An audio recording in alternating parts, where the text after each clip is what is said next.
Ingrid Srinatha for her presentation. Thank you. First of all, thank you for giving me this opportunity to visit this amazing country, especially to be celebrating an anniversary of this significance. Over the last day, maybe, I've learned so much about the Korean YMCA that I feel even more honored than I did when I was first invited. And I'm going to leave Seoul this afternoon, I think, with a lot of new learning, new friends, new feeling about both YMCA and Korea. But mostly, I think the thing I hope that we will leave with when we finish this celebration, this commemoration of yours, is that we will get back in touch with the shared values and the solidarity that today is determining the fate of citizens around the world in ways that almost beg a description, and affecting the fate of our planet, this planet that we call our shared home. For me, growing up in Mumbai, or Bombay as it was then called, my first interaction with the YMCA was because my school was right opposite, right across the road from the central Bombay YMCA. And occasionally I would drop in there to play basketball or to attend a seminar. And that was really where I first got some understanding of the role that the Y plays in a community, in nurturing that community, in providing young people, young boys in particular, young men in particular, quite often their first and sometimes their only experience of belonging, of safety, of opportunity, of encouragement. I mean, you guys know far better than I do how many millions of lives you impact, and how many millions of hopes you fulfill, and how many millions of dreams you set in motion at YMCAs around the world every day. Very, very few networks can claim the reach, the credibility, the legitimacy, and the capacity to be the sort of force for change that this world needs at a time when we seem to be veering from one catastrophe to another every single day. Perhaps if we spend a few moments, and this is my intention, just taking a quick glance at the state of civil society around the world, how did we get to this position, and what are the opportunities and challenges that await us, which maybe can inform some of the discussions that you are taking here at Korean YMCA, but in the international network, in terms of the role and what you can offer in these times. Other speakers have touched upon the optimism and the promise with which we started this millennium. I don't know how many of you remember, but all the countries of the world signed this amazing document called the Millennium Declaration. And we agreed, every single country in the world, to a set of values and principles that were going to transform our existence as a species. We promised collective effort towards freedom, away from hunger, violence, oppression, injustice, towards democratic governance, equality, solidarity, social justice, and respect for nature. Those were the principles with which we hoped this millennium would be shaped. Of course, a year later, when those two planes flew into those two buildings in New York, everything changed. The reaction of the world's only remaining superpower and its allies started what was called the global war on terror, the first time that we have gone to war against a noun rather than a country or a belief. The military actions that followed have had severe consequences. Thousands have died. Many millions more have been maimed and orphaned and widowed. They've been rendered homeless or displaced. But the really tragic impact of the decisions that were made in 2001 to 2003 were the impact on geopolitics and the impact on civil society, which have set off this tsunami of consequences that we are only now starting to be able to deal with. Geopolitically and economically, the so-called war on terror simply accelerated a shift that was already in progress. It saw the G7 become the G20. It saw the rise of the so-called BRICS. For civil society, on the other hand, the war on terror was a U-turn. If you remember the World Trade Organization meetings in Seattle from 1999, and the momentum that civil society had then, and the experience of the ability of civil society to collaborate around the world as a force that could take on the other forces that determine our fates, as a moral authority in the world.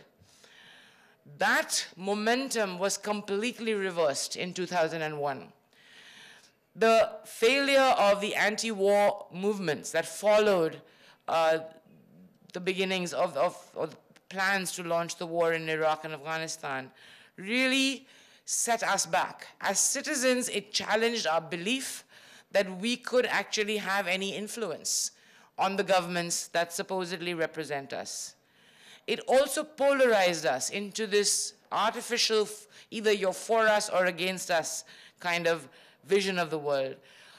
It completely set back by more than a decade any chance of the kind of collaboration we would need if we were going to achieve the vision of the Millennium Declaration, or for that matter, the vision of the Earth Charter. In tangible terms, what the global war on terror has permitted is governments around the world, rich and poor, democratic and authoritarian, north and south, to push back against the freedoms of expression and association and assembly that it took us a lifetime to win. Whether it's America or Zimbabwe, literally from A to Z, we have seen country after country use this excuse to put in place new legislations and new policies that have the effect of constraining civil society freedoms, rolling back freedom of expression, rolling back freedom of association, rolling back freedom of assembly. For civil society, therefore, that decade was when optimism gave way to pessimism. Human rights organizations, civil society networks like Civicus just found our warnings were falling on deaf ears during that period, because ordinary people, citizens, were convinced that they had to be afraid, that there was a terror attack around every corner, and therefore giving up those freedoms was somehow a worthwhile trade-off to make. We watched as whole ethnic groups were first marginalized and then radicalized by war, by ethnic profiling, and by complete erosion of democratic freedom and executive transparency and accountability. In Africa and Asia, in particular, authoritarian governments have seized the opportunity to introduce new constraints, from funding controls to censorship, surveillance, arbitrary detention, torture, and assassination, legitimized and taking cover under the similar legislations passed in the West. And even as we grappled with these new threats, we got the financial implosion of 2008. And this unleashed a new onslaught against civil society around the world. You had fiscal pressures that resulted in cutbacks in public services all over the developed world. It resulted in cutbacks in aid to the developing world. And so we saw our resources get shrunken just as the demand for our services skyrocketed. Of course, the hardest hit have been those civil society organizations that work in areas whose impact is long-term, whose work is hard to measure, or that is politically unpopular. It is still possible in the technocratic realm of philanthropy that Dr. Kim just pointed out, to raise money for a laptop for every child or a solar panel on every roof. It is virtually impossible to find resources, to organize communities, to have the marginalized get a voice in governance. So as state resources dried up and as contributions from the public plateaued, we saw the almost takeover of philanthropy by big philanthropy, by the philanthrocapitalists, if you will, the technocrats in the world of philanthropy. And big philanthropy now determines our agenda as civil society and what priorities we must pursue. Whether you're at the UN or you're at the tiniest village in Africa, it is now the private sector that we have to turn to and whose tunes we must sing if we want funding. These philanthrocapitalists, however well-meaning they may be, and I'm sure that none of them is evil or none of them is trying to do harm intentionally, but it's not surprising given their background that they prefer causes and organizations that take this short-term market-oriented approach. Their priorities are efficiency and market liberalization, not justice or equity or love. When it comes to human rights, leaders of Western democracies who are desperate to restore economic growth have been willing to turn a blind eye to authoritarian excesses here in Asia and Africa if that country that was perpetrating them is a big market, an emerging market, a source of capital, or a source of natural resources. This combination of declining Western appetite for international action and the reluctance of the new powers, including Korea, including India, including China, to shoulder increased global responsibility, has left us in a state that some people have referred to as G0. Not G7, not G8, not G20, G0. You can see G0 in operation at the moment, whether you go to a climate negotiation, which is completely paralyzed, or whether it's internet governance or financial sector reform or reform at the international institutions. I suppose my question then is there any cause for optimism? Is there something that we can do to turn this boiling point into a tipping point and rebalances society as we know it? I think there are at least 7 reasons, and let me very quickly go through them. I think the first is there is finally, after 30 years, a challenge to the neoliberal economic paradigm. Thanks to the financial crisis, thanks to its impact, millions of people around the world now get the gap between the 1% and the 99%. Even the bastions of capitalism, the Economic Times, the Financial Times, the Economist, Wall Street Journal no less, now gets that inequality is an issue that needs to be tackled. The second cause for optimism, I think, is that people around the world now understand that our individual problems have shared causes. So whether you're an indigenous community in Indonesia that is being displaced or an auto worker in Michigan who has lost his job, you now know that the forces at the root of your problems are the same. The third reason for optimism, I think, is that we're finally reaching new constituencies. In India in particular, this is obvious at the moment, but around the world, young people and middle classes are finally re-engaging with civil society, re-engaging with politics. Even the geeks, thanks to the attacks on WikiLeaks and Edward Snowden and surveillance, even the geeks have now signed up to civil society. These same technologies that have been used to such hazardous effect are also allowing mobilization to happen on a scale and at a pace that we have never seen before. If you will, the power of the crowd now has the reach of the cloud.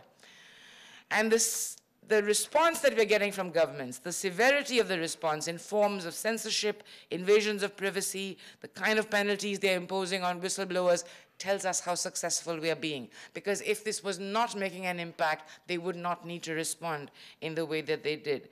When Greenpeace and the CIA share a diagnosis of where the world is going, and where the American Civil Liberties Union and the National Rifle Association can get together, you know that all kinds of alliances are now possible. The fifth cause for optimism, I think, is in young people, because they are redefining what success looks like, what progress looks like. They're no longer wedded to the paradigm of my generation, where you got a university degree, you joined a multinational corporation, you got married, you had 3 children, you retired in that job. They're redefining the meaning of work, they're redefining the meaning of success. And civil society itself is changing. I mean, today, from public-private partnerships, social enterprises, cooperatives, social movements, Iceland even crowdsourced its constitution. So we're seeing completely new definitions of what is collective voluntary action. And I think the traditional NGO, in fact, may have its existence threatened. The sixth is trust.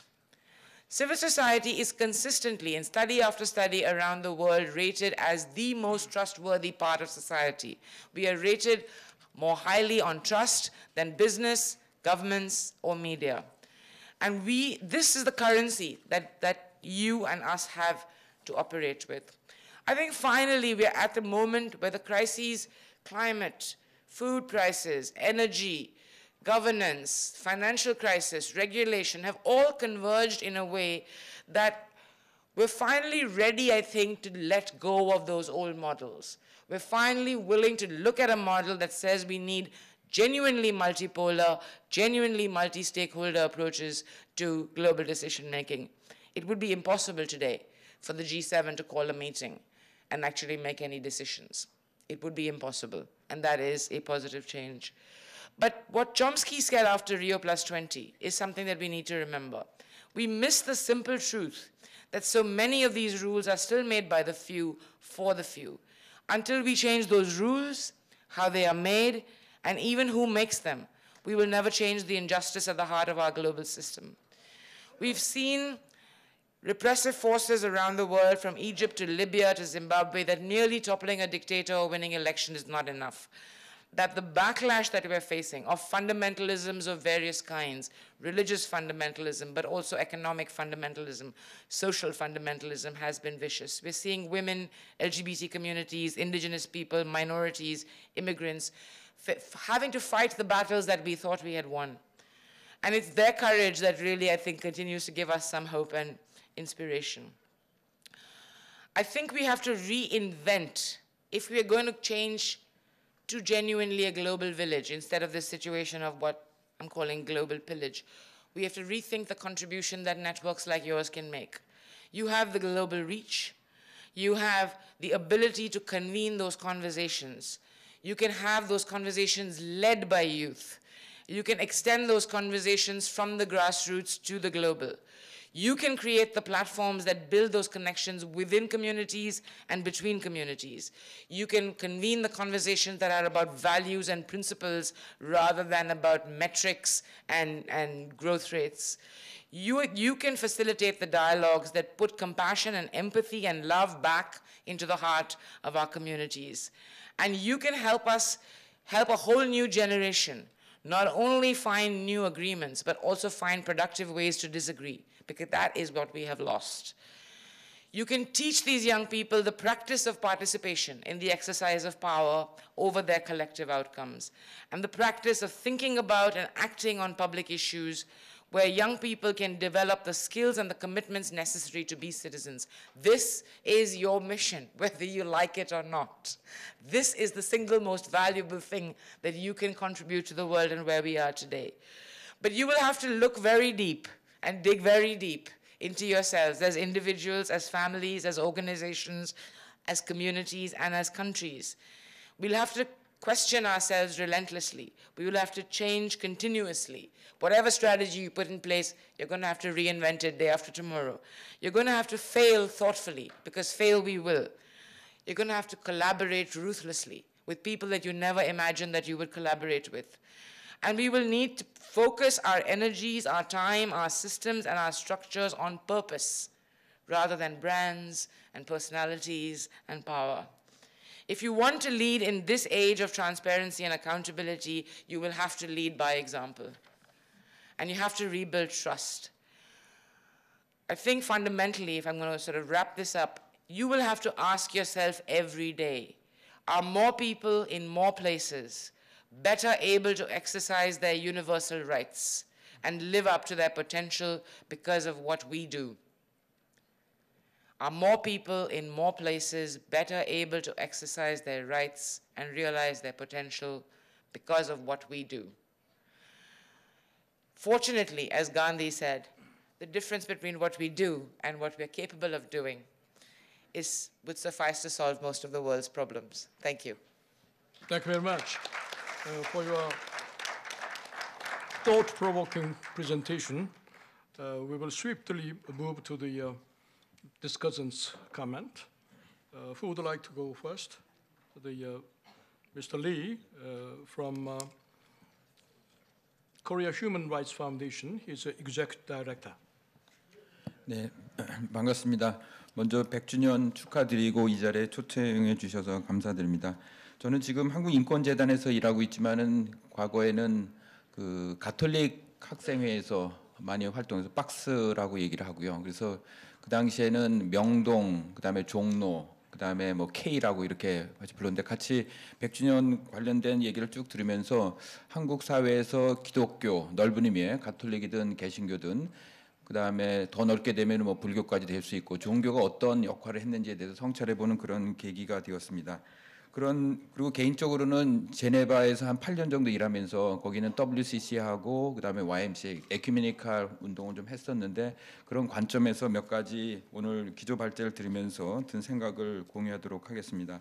제 발제문은 한글로는 104쪽에 있는데요. 시간이 많지 않기 때문에 핵심만 얘기하도록 하겠습니다. 저도 뭐 마찬가지로 YMCA 하게 되면 여러 가지 이미지들이 있는데 가장 최근에는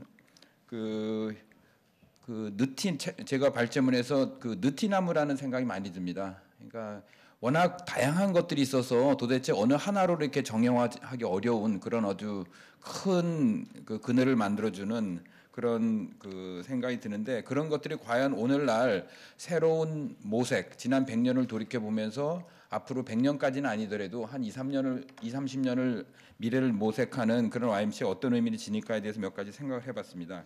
105쪽에 보면은 세 가지로 정리를 했는데요. 첫 번째는 요즘 세계화 글로벌라이제이션이라는 말을 많이 하고 있는데 그와 동시에 글로컬라이제이션을 말도 같이 많이 하고 있습니다. 그러니까 세계화와 지역화가 동시 진행된 그 말을 들 때마다 저는 YMCA를 항상 이렇게 생각을 하게 됩니다. YMCA의 말로 이 글로벌과 이 로컬을 같이 연결하는 그것이 100년 동안 체득했던 어떤 그런 산 증인이 아닌가. 그래서 이런 글로컬 시대를 맞이해서 YMCA가 새롭게 좀 할 일이 있지 않는가. 왜냐하면 운동의 패러다임이 105페이지 맨 밑에 적었지만은 과거에는 국민운동, 그다음에 민중운동, 그다음에 시민운동, 그다음 최근에는 주민운동과 세계 시민운동이 동시에 진행되는 이런 상황 속에서 YMCA의 어떤 정체성과 비전을 찾아볼 수 있지 않을까. 첫 번째입니다. 두 번째는 발표자도 얘기했듯이 오늘날 그동안 시민사회, 한국뿐만 아니라 전 세계 시민운동이 굉장히 발전을 많이 해왔는데 한편으로는 발전이라는 것이 파편화되고 분절화되지 않았는가. 그래서 뭐 노동운동, 여성운동, 인권운동, 평화운동 이렇게 쭉 돼 있는데 YMCA에서 보면 이것이 다 통합적으로 물론 통합이라고 하기에는 좀 아직은 좀 부족한 점이 있지만은 그래서 이런 분절화를 넘어가는 데 있어서 또 YMCA가 좀 역할을 할 수 있지 않을까 뭐 그런 생각을 해봤습니다. 특히 최근에 보면은 국내에서도 시민정치, 사회적 연대경제, 그다음에 거버넌스 뭐 다양한 시도가 YMCA에서 이루어지는 거 보면서 그런 가능성을 좀 보았습니다. 그다음에 영어 표현에서도 이렇게 보면은 그러니까 운동이 달라지고 현실이 달라지면 언어도 달라지는데 그 섹터라는 얘기가 그거보다는 요즘 엔터티라는 표현들 그다음에 공간적 뉘앙스는 시민사회보다는 시빅 인게이지먼트 그다음에 최근에 시빅이라는 표현이 많이 나오는데 어떤 이런 것들이 그런 흐름들을 반영하지 않나 이렇게 생각합니다. 그다음에 세 번째는 발표자가 얘기했듯이 글로벌 위기, 패러다임 위기를 얘기하는데 9.11 사태하고 2008년의 지구적 금융위기는 기존의 시스템이 작동하지 않는다라는 것. 두 개 다 미국에서 발생을 했습니다. 세계 자본주의 심장부에서 발생했고 그것은 뭔가 문명적 새로운 패러다임을 요구한다라는 것을 보여주고 있다고 생각을 합니다. 그래서 시민사회가 글로벌 시민사회가 어떤 국가를 대체할 수 없고 그다음에 시장을 대체할 수 없겠지만은 시장의 실패와 국가의 실패를 보면서 이거를 넘어설 수 있는 새로운 패러다임의 뭔가 단초를 만들어야 되지 않나 이런 생각을 많이 하게 됩니다. 그런 차원에서 YMCA가 갖고 있는 어떤 지혜들이 좀 활용할 수 있지 않을까 뭐 이런 생각이 들었고요. 근데 이런 지구적 과제들을 보고 한국의 시민사회, 한국의 Y가 담당하기에는 너무도 이것이 크고 먼 거라고 생각합니다.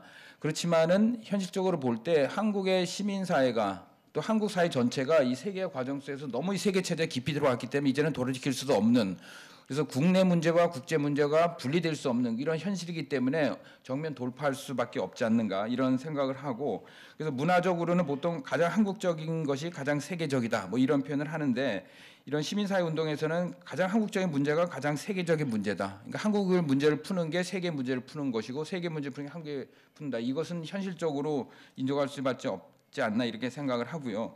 그런 의미에서 그 동북아에서 그 생명평화운동도 얘기하지만은 아시아에서의 어떤 새로운 문명의 가능성에 대해서 YMCA가 좀 더 많은 고민을 해야 되지 않는가 이렇게 생각하고 결론적으로 맨 끝에 제가 추상적인 함축적으로 표현했지만은 YMCA가 그동안 그 교회 속에서의 시민사회 역할, 그다음에 시민사회 속에서의 교회 역할을 나름대로 해왔는데 오늘날 이 세계화 시대를 맞이해서 세계 속의 한국, 그다음에 한국 속의 세계를 연결시키고 더 나아가서는 사회운동의 영성화와 그다음에 영성의 사회운동화.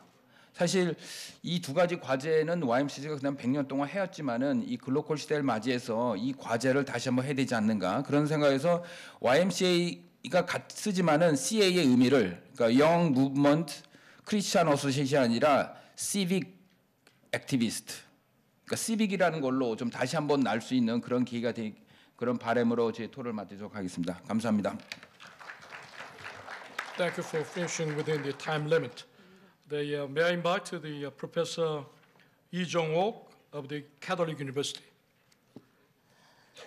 네, 감사합니다. 모국어를 이용할 수 있는 특권을 활용하게 해주셔서 다시 한번 또 감사드리고요. 그러나 외국에서 오신 분들이 있기 때문에 제가 그 파워포인트를 같이 하는데 그냥 그림으로 보시면 되겠습니다. 파워포인트를 따로 설명하진 않고요.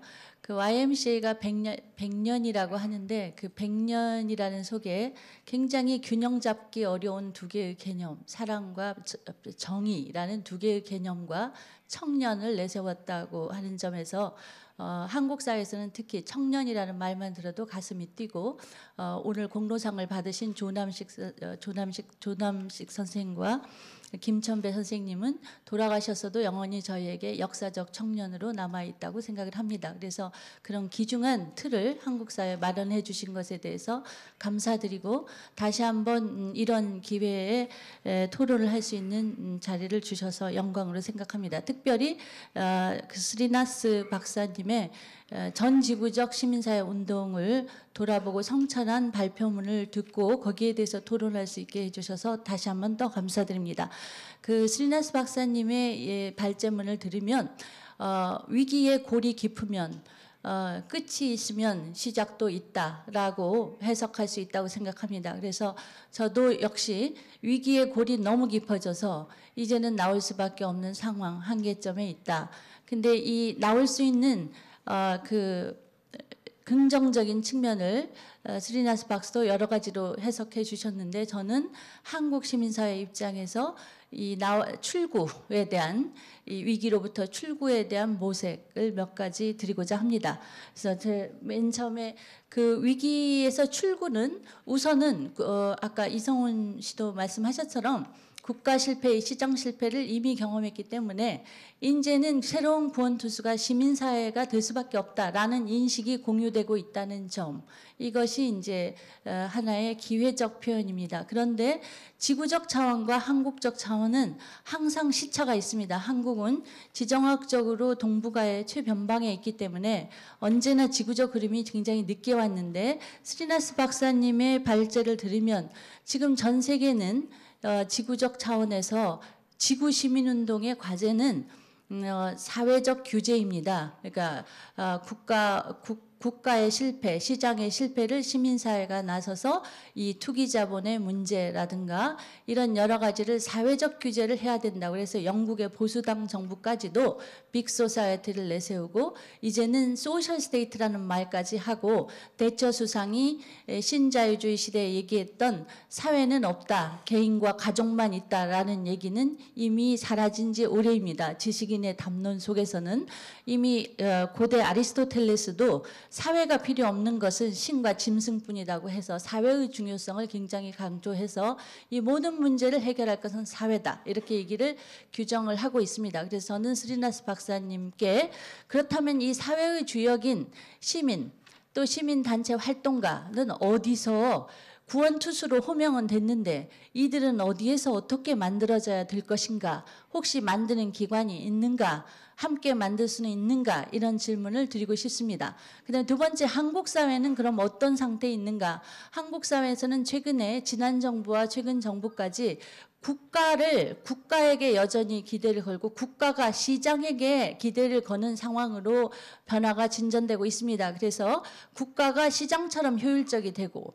국가가 경쟁적 틀을 받아들이고 국가가 탈규제를 해야 된다. 최근에 저희 대통령께서는 규제는 암덩어리다 이런 말씀을 하시면서 규제를 제거하는 것이 현 단계 사회의 발전 단계의 과제인 것으로 말씀을 하셔서 지구적 단계의 사회적 규제를 고민하는 상황과 한국에서 탈규제와 민영화를 내세우는 상황이 대단한 시차가 있습니다. 그래서 이 시차를 어떻게 극복할 것인가 하는 것이 한국 시민사회에 제기되는 또 다른 과제라고 생각을 합니다. 그런 의미에서 저는 한국 시민사회가 이런 문제를 천착하기 위해서는 우리를 둘러싸고 있는 네 가지 틀, 로컬, 내셔널, 리지널, 글로벌이라는 4차원의 틀을 항상 활용해야 된다고 생각하는데 그간 한국 시민사회 또는 Y는 이성훈 씨가 얘기했듯이 글로컬이라는 차원을 매우 강조했다면 사실은 그러나 글로컬을 강조하지만 대부분의 실권은 네이션 스테이트가 가지고 있습니다. 법적 구속력도. 그래서 이 국가를 사회적으로 어떻게 길들일 것인가의 문제에 대해서도 동시에 관심을 가져야 할 단계가 아닌가라고 생각을 합니다. 그런 의미에서 이제 Y에서 그동안 얘기했던 탈정치화, 왜냐하면 저는 신자유주의의 가장 중요한 레토릭은 탈정치와 탈사회라고 생각하기 때문에 신자유주의가 만들어 놓은 문제를 해결하기 위해서는 정치의 복원, 그다음에 사회의 복원이 답이라고 생각을 합니다. 그래서 그런 의미에서 지금까지는 우리가 지난 90년대부터 20년간 권리의 확대에 대한 주장을 계속 해왔습니다. 권리, 문화권, 평화권 모든 안 되는 것은 권리라는 이름으로 내세워서 그것을 유엔을 통해서 주장하는 글로컬 운동이 발달해 왔는데 이제는 책임의 문제, 그 권리에 대해서 책임질 주체를 구성하는 문제에 대해서 생각해 봐야 할 때가 아닌가 하는 생각을 합니다. 그래서 마지막으로 지금까지 한 신자유주의 시대 20여 년 동안 저는 93년에 처음에 아시아 운동가들과 같이 얘기를 할 때 대안이라는 말을 굉장히 많이 썼습니다. alternatives. 그런데 어느 순간 지속가능한 발전, SD, Sustainable Development라는 말로 지속가능 발전이라는 말은 대안이라는 말보다 후퇴적 표현입니다. 그런데 어느새 그 말조차 후퇴하고 human security, 최소한의 생존을 위한 안보, 그러니까 안보라는 말이 국방뿐만 아니라 먹거리, 주거, 일상생활을 생각하는 human security라는 단어로 되면서 점점점 뭐랄까 비관적인 단어가 우리 주변을 맴도는데 다시 조금 더 큰 비전, 희망의 언어를 어떻게 만들어갈 것인가 하는 것을 100년 동안의 역사를 짊어진 Y에게도 묻고 싶고 여러 가지 지구 시민사회에 경험이 많으신 스리나스 박사에게도 묻고 싶습니다. 감사합니다. Thank you. Now I'd like to invite Shin Dae-gyun, the president of the Korean YMCA Civil Movement Committee.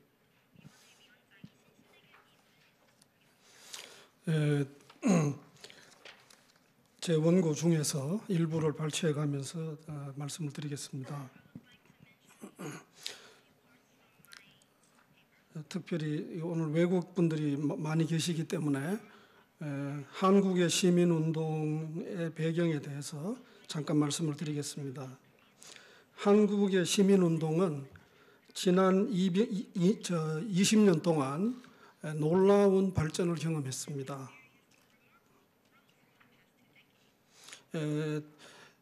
세계적으로 유명한 그런 빅 NGO들뿐만이 아니라 수백 개의 분야별, 지역별 시민단체들이 조직됐고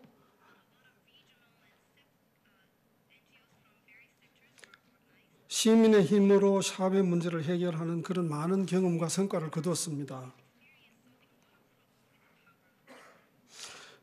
이 한국의 시민운동은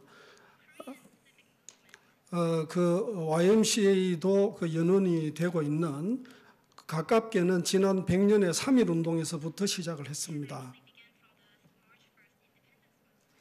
이 3.1운동으로부터 시작된 민족 독립운동, 그리고 독재 정권 하에서의 민주화운동, 이런 운동이 연장선상에서 자유선거에 의해서 정부를 선택하는 제도가 도입된 지난 20년 이후에 구체적인 사회 각 분야의 문제를 구체적으로 해결하자고 하는 취지에서 만들어진 것이 지난 20년간의 한국의 시민운동이었습니다. 그런데 지금 와서 시민운동은 도전과 위협을 받고 새로운 그 발전을 모색하지 않으면 안 되는 그런 어떤 하나의 위기적인 상황에 도달했다고 저는 생각합니다. 한국의 이 민주화 혹은 시민운동을 위협하는 그 요인은 저는 두 가지로 말씀을 드리고 싶습니다. 하나는 사회, 정치, 경제, 사회 문화의 각 문화적인 각 권력 집단들이 이 사익 추구를 너무 극심하게 진행시키기 때문에 사회 공동체가 파괴되고 붕괴되는 지금 그런 상황에 처하게 됐습니다. 그래서 이 사익 추구의 압력이 너무 강해졌기 때문에 이 시민사회가 과연 이 압력을 견딜 수 있는가 하는 위기에 지금 처해져 있습니다. 정치 집단, 정부 관료들, 또 기업들, 은행들, 또 언론들, 또 전문가 집단, 이런 많은 사회적인 권력 집단들이 공익에 봉사하지 않고 사익 추구를 하고 있고 너무 지금 극심하게 하고 있습니다. 네. 그리고 또 하나는 민주주의라고 하는 것이 과연 무엇이냐, 민주화의 조건이 무엇이냐에 대한 혼선을 지금 우리가 경험하고 있다고 저는 생각합니다. 지금까지 민주화라고 하는 것은 민주적인 정치 세력을 형성하는 일과 그 정치 세력이 집권하는 일이라고 생각했습니다. 어떤 의미에서 시민사회는 그런 그 민주 정치 세력의 형성과 집권을 돕는 역할을 하면 된다고 하는 생각이 있었습니다. 그런데 지금 우리가 지난 20년간을 경험을 해볼 때에 이런 개념에 지금 우리가 도전을 받고 있다고 생각을 합니다. 그것은 정치 세력의 형성과 집권은 물론 필수적인 요건의 하나지만은 그것만으로 민주주의가 보장이 되는 것이 아니라 시민사회의 형성이라는 것이 그것과 같은 비중을 가진 또 하나의 전략적인 과제라는 사실을 우리가 지금 경험하고 있다고 저는 생각합니다. 그런데 지금까지는 민주화 이후에는 시민사회의 역할이 무엇인가에 대해서 개념이 약했다고 생각을 합니다. 그래서 지금으로서는 그동안 민주화를 이야기할 때에 이 정치 세력의 발전, 형성과 집권 이렇게 생각을 많이 했기 때문에 하고 시민사회의 형성에 대해서는 생각이 상대적으로 적었다고 생각합니다. 그런데 이제 와서는 이 1과 2, 첫 번째와 두 번째의 과제가 양자가 공히 발전해야 한다는 것이 우리의 필수적인 과제가 된 것을 우리가 이해하게 됐다고 저는 생각을 하고, 이 첫 번째와 두 번째의 관계, 정당과 정부를 포함해서 이 제도적인 집권 조직과 시민사회가 어떤 관계를 가지고 있어야 하느냐에 대한 것이 동시에 지금 필요한 사회가 됐다고 생각합니다. 이런 점에서 대의제의 실패라든가 노암 촘스키가 말한 것처럼 새로운 그 룰을 제정하고 운영하는 그 시스템에 관한 문제를 새로운 시스템을 지금 찾아야 하는 것이 시민운동의 새로운 과제가 되어 있다고 생각합니다. 그래서 앞으로는 이 시민사회에 더 많은 정부와 권력을 공식적으로 나누는 이런 시스템으로 발전해야 될 필요가 있다고 생각합니다. 동시에 시민사회를 육성하고 창출할 수 있는 정신적인 기반을 재구축해야 하는 과제가 있다고 생각합니다. 지금까지는 기존에 있던 민족운동, 민주화운동의 정신적인 토대를 가지고 시민운동이 자동적으로 구성될 거라고 생각을 우리가 한 측면이 있었습니다. 그러나 지금까지 보면 시민운동은 이런 오늘과 같은 그 무거운 도전을 견디기에 지금 힘이 약하다고 생각을 느끼고 있습니다. 그래서 새로운 정신적인 기반을 재형성할 필요가 있는 그런 그 역사적인 시점에 있다고 생각합니다. 이것이 저는 YMCA가 한국의 시민사회를 상징하는 단체로 또 시민운동의 배경이 된 단체로서 새롭게 결의하고 재추진해야 할 그런 지금 상황이 있다고 생각을 하고 이런 문제에 대해서 앞으로 운동을 추진하는 것이 필요하지 않은가 이렇게 생각을 합니다. 발제자가 패시미즘과 옵티미즘에 관해서 이야기를 했는데 우리는 옵티미스틱해야 되지만 그러나 반드시 옵티미즘을 가질 수 있는 조건을 확보를 해야 한다고 생각합니다. 그것을 찾기 위한 노력이 앞으로의 시민운동의 과제라고 생각합니다. Thank you. I think there came some very provocative questions to the presenters. So I would like to give you 5 minutes to make a return comment. Actually, much less than 5 minutes. What I heard distinctly, despite the sort of questions and challenges, really was a couple of calls. I heard a call for Korea to play a much more active role globally, to bring the Korean voice, the Korean experience into the forums of global leadership. I heard a similar call to the YMCA to play a more leadership role in civil society, whether it's in Korea as you have in the past, but also globally, to bring the immense credibility and resources of the YMCA into that mainstream civil society. And I can imagine the challenges. I mean, when you're managing as large a network as the YMCA is, it's sometimes hard to even think of yourself as belonging to something else. Just managing your network has got to be quite a challenge. But I think you could do incredible value. You could add incredible value to the discussions at the global level, at the national level, at the regional level.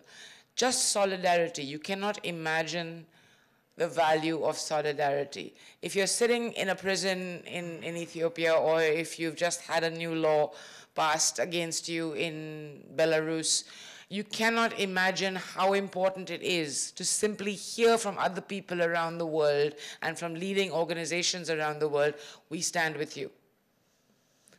Even if you just do that, that would be an incredible contribution. So I'd just like to thank all of you again, because this has been a real education for me and a fascinating experience. Thank you. Thank you very much for the panelists. Since the time is limited, I would like to give you 5 minutes of the break. So we will reconvene at the 4 o'clock. Okay, please have a break for the coffee. It's ready.